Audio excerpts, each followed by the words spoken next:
মাশাআল্লাহ কত সুন্দর করে পাকছে। কালকের ভিডিওতে দেখাইলাম না, 2টা কলা পাকছিল কালকে, আর আজকে কত সুন্দর করে পাকছে। পুরোটা 2টা ফানা পাকছে, মানে একটা ছড়ার 2টা ফানা পাকছে। এদিক থেকে একটা কেটে লাইছিলাম, আর এগুলা পাকে নাই। এই যে একটু হলুদ হলুদ লাগতেছে, পেকে যাব। এরকম কাঁচা কলা রোদে দিলে তাড়াতাড়ি পাকে, ভালোই লাগে। হ্যাঁ,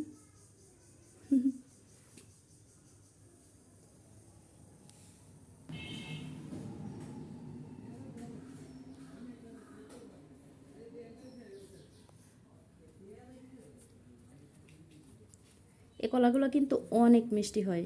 এগুলা তরকারি রান্না করে খাওয়ার কলা।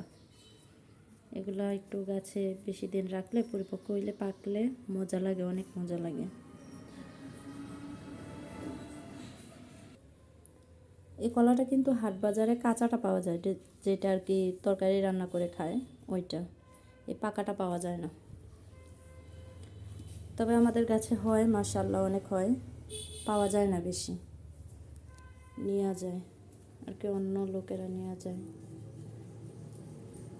সুন্দর না? আমার তো অনেক ভালো লাগতেছে।